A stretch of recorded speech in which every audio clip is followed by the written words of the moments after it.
پڑے ہوئے تھے، عمران کے گھر میں بت نہیں تھے۔ کتاب کا نام تفسیر در منصور، کتاب کا نام تفسیر روح المانی، کتاب کا نام مدارج النبوت شاہ عبدالحق محدث کی، کتاب کا نام ایمان ابو طالب علامہ ڈاکٹر طاہر القادری کی۔ تینوں کتابوں میں قصہ تواتر کے ساتھ لکھا ہوا ہے کہ مکے میں قحط پڑ گیا بارش نہ ہونے کی وجہ سے۔ مکے کے لوگوں نے اپنے اپنے بتوں کے سامنے منتیں ماننے کی کہ بارش ہو جائے، بارش ہو جائے۔ مکے کے قبیلے سردار اکٹھے ہوئے، کہتے ہیں بارش نہیں ہوتی، ایسا کرو سارے مکے کے قبیلے فلاں پہاڑی پہ بت لے آئے، جس بت کے آگے جھکنے سے بارش ہو جائے اس بت کو مشکل کشا سمجھا جائے، اس بت کو حاجت روا سمجھا جائے۔ قبیلے اکٹھے ہو گئے، سب ٹیپ آ گیا جی کل لے کے آئے۔ عرب کی کوئی میٹنگ نہیں تھی جہاں ہاشمیوں کی نمائندگی نہ ہو۔ مکے کے لوگ کہتے ہیں یار ابو طالب کے گھر سے پوچھتے ہیں اگر تمہارا کوئی اللہ ہے لے آؤ، اگر تمہارا اللہ کے سامنے بت کے سامنے جھکنے سے بارش ہو جائے ہم تمہارے اللہ کو مشکل کشا مانیں گے۔ مکے کے لوگ 40 سردار طے پائے، 40 میں سے 10 سردار طے پائے، 10 میں سے 3 سردار طے پائے۔ تینوں سردار ابو طالب کی حویلی کے قریب آئے، دستک دی، اندر سے بے نیازوں کے بے نیاز مالک نے حویلی کا کنڈا کھولا، سامنے کفر کی معین تعداد کو دیکھا جو ہر دور میں یہی تھی۔ ابو طالب فرماتے کیا ہوا؟ کہتے ہیں جی مکے میں قحط پڑ گیا ہے بارش نہ ہونے کی وجہ سے، اگر آپ کو کوئی اللہ ہے لے آئیں، اگر آپ کی اللہ کے سامنے جھکنے سے بارش ہو جائے ہم اس کو حاجت روا سمجھیں گے، مشکل کشا سمجھیں گے۔ ابو طالب فرماتے ہیں وقت کون سا طے پایا؟ جی کل کا۔ ابو طالب فرماتے ہیں انتظار کرنا ہم بھی آئیں گے۔ لو جی اگلا دن مکے کی سرزمین پہ سورج طلوع ہوا، مکے کے لوگوں نے اپنے اپنے اللہ کو کاندھوں پہ لے کے پہاڑ کی جو اونچائی پہ چڑھنا شروع کیا، پہاڑ کی اونچائی پہ بت رکھنے شروع کیے۔ بڑے لوگوں نے اپنے اونچائی پہ بت رکھے، نیچے چھوٹے لوگوں نے اپنی چھوٹی جگہ پہ بت رکھے۔ جیسے ہی لوگ بت اکٹھے کر رہے تھے بندے کہتے ہیں ابھی تک ہاشمیوں کا بت کوئی نہیں آیا، ابھی تک عمران کی حویلی سے کوئی نہیں آیا۔ بندوں کی نظریں ہاشمیوں کے دروازے پہ تھی۔ ابو طالب کی حویلی کا کنڈا کھولا، یا ذہن ایمان سے ابو طالب کا پہلا قدم مکے کے بازار میں آیا اور لوگوں نے کہا ابو طالب کا اللہ کہاں ہے؟ ابو طالب تو اکیلا آ رہا ہے، ابو طالب کا اللہ کہاں ہے؟ تھوڑی دیر کے بعد ابو طالب پہاڑ کی اونچائی کے پیچھے کے اوپر نمودار ہوئے۔ ابو طالب نے جب نمودار ہوئے لوگوں نے دیکھا یا 5 سال کے محمد کو کاندھے پہ بٹھایا ہوا، محمد کی ننھی ننھی انگلیاں ابو طالب کے ہاتھوں میں تھی۔ ابو طالب پہاڑ کی اونچائی پہ ایسے چل رہے تھے جیسے کبھی خندق کے میدان میں علی چلا تھا۔ ابو طالب پہاڑ کی اونچائی پہ چلتے چلتے ایسے چل رہے تھے شاید ابو طالب رسالت کے لیے قدیر کا منبر سجا رہا تھا۔ ابو طالب پہاڑ کی اونچائی پہ چلا گیا، مکے کے لوگوں سے پوچھتا ہے اور بتاؤ تو صحیح بارش ہوئی یا نہیں ہوئی؟ کہتے ہیں ہم نے اپنے بتوں کے سامنے سجدے کیے لیکن بارش نہیں ہوئی۔ ابو طالب کہتے ہیں چھوڑو اپنے بتوں کو، اب میری طرف دیکھو۔ ابو طالب کی نظریں، پورے مکے کی نظریں ابو طالب کے چہرے پہ آئی۔ ابو طالب نے محمد کے ننھے ننھے ہاتھوں کو بلند کیا، بلند کر کے کہا میرے اللہ تجھے محمد کے ننھے ننھے ہاتھوں کا واسطہ بارش برسا۔ اتنا کہنا تھا یا مکے میں ایک بدلی آئی، بارش ہونا شروع ہو گئی، اللہ کی آواز آئی اے ابو طالب تیرے پہلے احسان توحید پر بڑے تھے، تو نے ایک اور احسان کر دیا، تو نے میرے محمد کی ولایت کا اعلان پہاڑ کی اونچائی پہ کیا ہے۔ میں پلانوں کا منبر بنا کے تیرے بیٹے علی کی ولایت کا اعلان نہ کروں، مجھے خدا نہ کہنا۔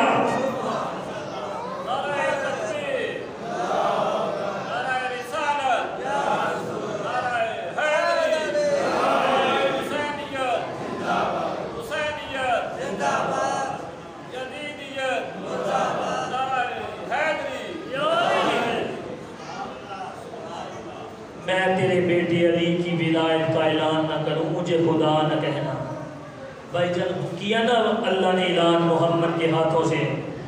اچھا یہ جو بندے 5 وقت روز کہتے ہیں اشہد اللہ الہ الا اللہ، میں گواہی دیتا ہوں اللہ ہے، جبکہ اس سے پوچھو نا تو نے اللہ دیکھا ہے، وہ کہتا ہے جی نہیں، پھر گواہی کس بات کی؟ وہ کہتا ہے ہمیں محمد کے کہنے پہ ہم کہتے ہیں اللہ ہے، کیونکہ محمد نے کہا تھا اللہ ہے، ہم اتنے اچھے مسلمان ہیں، ہم محمد کے تابعدار ہیں، ہم نے محمد کے کہنے پہ بیٹے اسی سے مانگتے ہیں، رزق اسی سے مانگتے ہیں، شفاعت اسی سے مانگتے ہیں، صرف محمد کے کہنے پہ ہم نے بن دیکھے وہ مانا، بات روزے روشن کی طرح ہے، شکوہ بھی ہمیں یہی ہے، اور جس محمد کے کہنے پہ تو نے بن دیکھے وہ مانا، اسی محمد نے اٹھا کے بازو بلند کر کے کہا تھا جس کا مائے مولا اس کا علی مولا،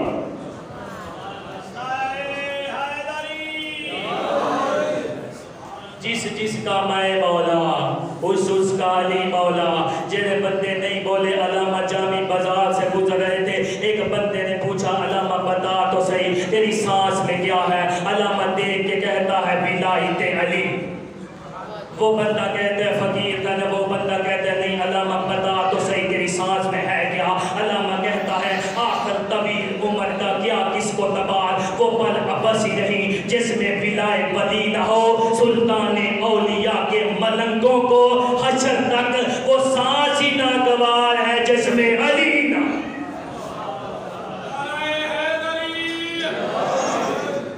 جس میں علی نہ ہو۔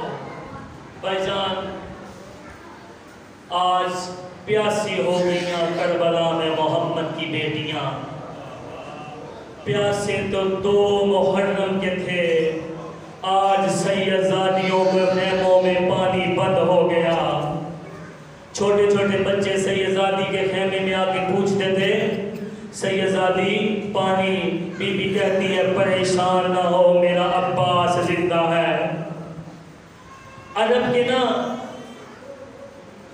کے لوگوں نے قانون بنائے، جو عرب کے وحشی جانور تھے جن کا کام تھا روز لڑنا، انہوں نے قانون بنائے یار ہم ہر وقت لڑتے رہتے ہیں، ایسے قانون بناؤ کہ جس قبیلے میں شادی ہو اس پہ حملہ نہیں کرنا۔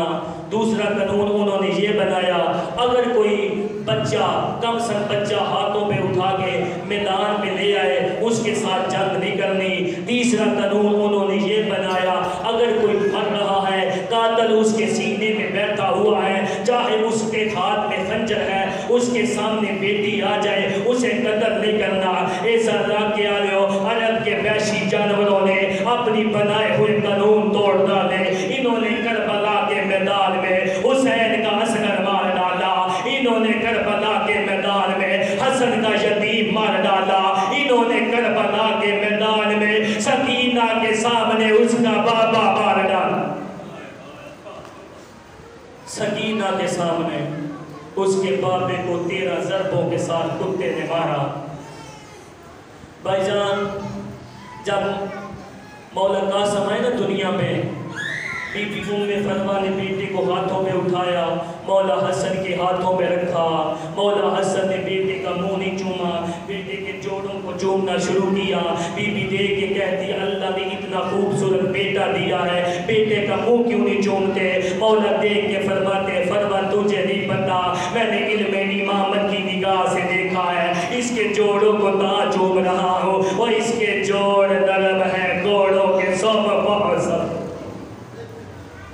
بھائی جان وقت گزرتا گیا، 28 سفر آ گئی، مولا حسن کے جنازے پہ تیر لگ گئے، تیروں والا جنازہ حسین لے کے گئے۔ بی بی زینب نے بھائی کے جنازے پہ تیر دیکھے، جلدی سے فضہ سے کہتی ہے فضہ اماں بتا تو صحیح میرا حسین کہاں ہے؟ بی بی کہتی ہے ادھر کھڑا ہے۔ جلدی سے بی بی نے حسین کے گلے میں باہیں ڈالی، فضہ رو کے کہتی ہے اور جنازے اس میں تیر لگے ہیں، روتی حسین کو ہے، رو کے کہتی ہے اماں میرے امیروں کی یہ حالت ہے، اللہ جانے میرے غریب حسین کا اللہ جانے میرے غریب حسین کا کیا ہوگا۔ وقت گزرتا گیا، 61 ہجری شب عاشور کا ٹائم، مولا علی اکبر مولا عباس خیموں کے پہرے دے رہے تھے. جناب علی اکبر قریب آگے کہتے ہیں چاچا صبح سب سے پہلے میدان میں جاؤں گا. عباس کہتے نہیں علی اکبر تو میرے حسین کی آنکھوں کا نور ہے، اگر تو میدان میں چلا گیا اور میرے حسین کی آنکھوں کی ٹھنڈک چلی جائے گی. علی اکبر تو میدان میں نہ جانا.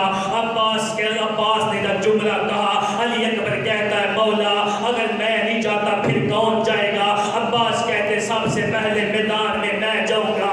علی اکبر کہتا ہے او مولا تو میرے باپ حسین کی کمر کا زور ہے، اگر تو میدان میں چلا گیا اور میرے باپ حسین کی کمر کا زور چلا جائے گا. یا 13 سال کا شہزادہ جملے سن رہا تھا، جلدی سے ادھر آیا جہاں علی اکبر عباس کھڑے ہوئے تھے. قریب آ کے کہتا ہے نہ چاچا عباس تو میدان میں جانا، نہ علی اکبر تو میدان میں جانا. سب سے پہلے صبح میدان میں جاؤں گا، اور جب میں جاؤں گا نہ کسی کی آنکھوں کا نور جائے گا اور نہ کسی کی کمر کا زور جائے گا، اور کسی کی کمر کا زور بھی نہیں جائے گا. میں یتیم ہوں اور میرے جانے سے کسی کو نقصان نہ ہوگا. اتنا کہنا تھا یا کربا غریب کربلا مسلح پہ لوگ کہتا ہے او حسن کا لال تجھے کس نے کہہ دیا تیرے جانے سے میرا نقصان نہ ہوگا اور تیرے جانے سے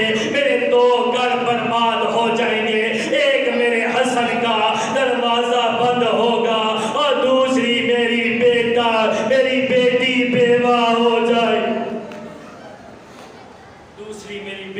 بیٹی بیوہ ہو جائے گی. 10ویں محرم کا سورج طلوع ہوا.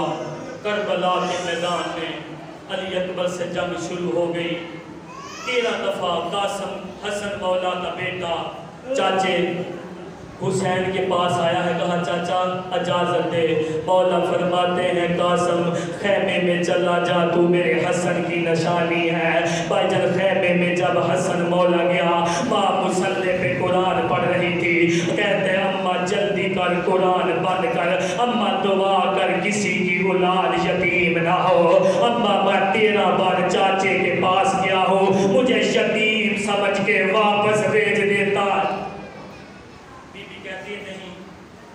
میں تجھے اجازت لے کے دیتی ہوں. بی بی بیٹے کو لے کے حسین کے پاس آئی. مولا حسین نے اجازت دی. قاسم مولا میدان میں آ گئے.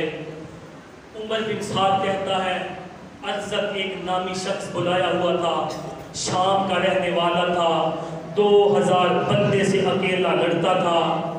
عمر بن سعد کہتا ہے عزت اس کے مقابلے میں جا. عزت کہتے ہیں 13 سال کا بچہ ہے، میں نے اس کے مقابلے میں نہیں جانا. عمر بن سعد کہتا ہے چلا جا یہ علی ہے. وہ کہتا ہے اگر بار بار اصرار کر رہا ہے، میرے 4 بیٹے ہیں، ایک بیٹا 500 بندے سے لڑتا ہے، میرے بیٹے کو بھیج. بھائی جان جیسے ہی اس کتے نے اپنے بیٹے کو بھیجا، حسین کے لال نے حسن کے یتیم نے اس کے بیٹے کو فنار کیا. اس کا دوسرا بیٹا آیا، حسن کے لال نے اسے فنار کیا. یوں حسن کے 4 بیٹے مولا قاسم نے ہلاک کیے. یہ کتا بپھرا، اس نے تلوار میں ہاتھ ڈالا یا گھوڑے کی تیزی کے بجلی کی تیزی کے اوپر گھوڑے کی سین پہ آیا، میدان میں گھوڑا بھگانا شروع کر دیا. ادھر مولا عباس امام حسین علیہ السلام کے قدموں پہ گر رہا. کہتے ہیں ماں کی عزت کا واسطے اب مجھے میدان میں بھیج. وہ کتا بغیر 2000 بندے سے اکیلا لڑتا ہے اور مولا حسن کی نازک کلی ہے اور مولا مجھے میدان میں بھیج. حسین فرماتے ہیں نہیں عباس، حسن کی جنگ دیکھ. حسن اس علاقے والوں میرے مولا حسن نے اس عزت کے ساتھ ایسی جنگ کرنی شروع کی، ایسی جنگ کی یا ایسا وقت آیا مولا حسن کے لال نے عزت کو فنار کیا. عزت کا سر اپنی تلوار کی نوک پہ رکھ کے ادھر لے کے آیا جہاں دونوں چاچے کھڑے ہوئے تھے. درمیان